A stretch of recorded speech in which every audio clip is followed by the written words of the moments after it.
There are a large spectrum of underlying diseases to anxiety. Anxiety can be thought of as a symptom of disease processes and as existing with them. So diet has a profound influence, particularly glucose and found in starch. When people eat a starch-rich diet, they tend to have blood sugars that go up and down quite a bit, causing mood changes. Also, there is an addiction that goes with this, and the addiction can be severe. People sometimes don't realize they have an addiction until they stop the starches for some time, find a compelling sense or craving to have them. Physical conditioning is important for several reasons. It helps open up the brain to other experiences. In a sense, depression is when the brain fails to engage all of the facets of life that are wonderful. Anything that does that is a depressive state, including anxiety. Some causes of anxiety can be genetic. Frequently we see this either as a learned trait or as a genetic trait in families. Thyroid disease, if a person has hyperthyroidism, they may be anxious. Hypothyroidism, they may be dysfunctional enough in their daily routines that they become anxious. Sleep deprivation can cause it.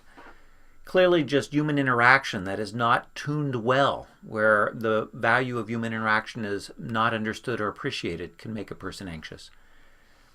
The manifestations of many personality traits that are disproportionate to a balanced personality repertoire will cause anxiety or be seen with anxiety and depression. These include obsessive compulsive traits, fearfulness or paranoia, narcissism or seeing things more in black and white, in splitting of things, and others.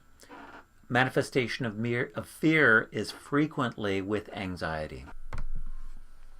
So there are many fundamental questions to analyze anxiety and to get this understood. Are you anxious to particular circumstances or situations or personal involvements? And is the anxiety new to you? Do you see it as a pattern from your family, from your upbringing? Do you see it in other relatives? Do you sense palpitations of your heart?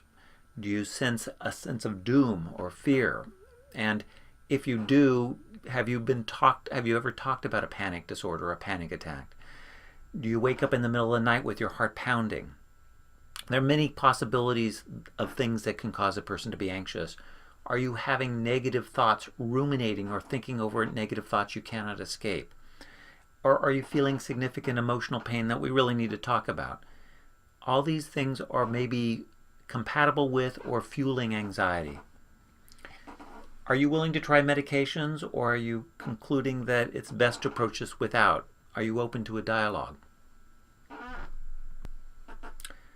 It's advisable to get some labs when a person has anxiety that's not understood, particularly a complete blood count, a CBC, which looks to make sure you're not anemic, that there's no underlying infection problem like this. A comprehensive metabolic panel evaluates liver function, kidney function, electrolytes, gives an insight into your hormonal balance. Hemoglobin A1C gives much more than the average blood sugar over the last 120 days. Gives me great insight into the nature of how you eat. Thyroid function tests for both hyper and hypo, as I said. Vitamin D levels are important. When you think of neuroprocessing and neurocognition, the fat-soluble vitamins, including vitamin D and DHA, the essential omega-3 fatty acid, are very neuroprotective and essential. I also believe carnitine has a place in maintaining good neurological status. Homocysteine and hsCRP, or high sensitivity C-reactive protein, are good labs, but I tend not to get these. Of the medications used for anxiety, some fit better circumstances or types of anxiety. Buspirone is given for what is sort of thought of continuing or steady state anxiety, something a person experiences every day, a general syndrome of anxiety.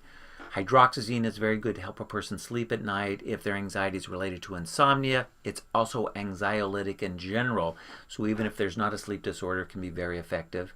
Ativan's exceptionally good for panic attacks and preventing them when a person senses that they're coming on, and sometimes preventive. But it can create an up and down mood problem as a person has the Ativan going up in their bloodstream. They be calm. As it goes down, it can make them more anxious. Propranolol is used in public speaking. It's used in desensitizing a person from post-traumatic stress disorder. It's used occasionally for other things. It keeps a person from sensing their hands sweating, their heart beating, because these things don't happen, and therefore they become neurological or cognitively balancing their anxiety rather than having their body fuel it. If the problem is sleep, we want to address that directly, perhaps with Ativan or with Ambien, which is Zolpidem. It's good to create a model and understand if our model's working, if this is helping you dissipate your anxiety. In doing this, understanding personality can be a little complicated, but most personality trait problems can be worked out over a year and a half. Not necessarily with my input, but I can help you create a plan to do this. Psycho-emotional strain, management of anxiety can be facilitated through referrals to a good psychologist or therapist of any kind, or perhaps you'll utilize your friends within a reasonable context to help you escape your anxieties. Wounds affecting personality sometimes are severe to the nature that they're better left or recognized that they will not go away and left to relax. So when a person has pain from childhood experience that is integrated in their personality, sort of a developmental phenomena they're not going to overcome, they still can gain great control by knowing how to relax it and enjoying other aspects of life with the understanding that they'll always have a certain anxiety about something.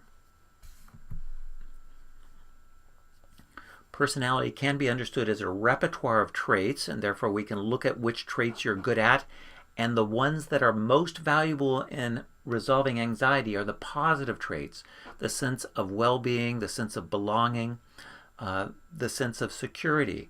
These traits and a sense of faith. These traits are very powerful. Embracing a sense of faith is not necessarily religious.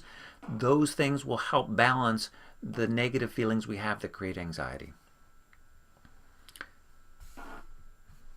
So our plan is that we need to diagnose the underlying cause if we can. We need to understand what stressors are causing it at this point, and if there's a biological emanating cause or a psycho-emotional emanating cause, and to establish a strategy for management. If we're going to begin drugs, we should create a strategy for our endpoint, how we're going to stop them. And changing medications may be essential. If one medication doesn't work, this is quite acceptable. Please consider continuing to see me over some visits for anxiety. Obviously, this is an extraordinarily complex issue that is integrated in many aspects of our well-being.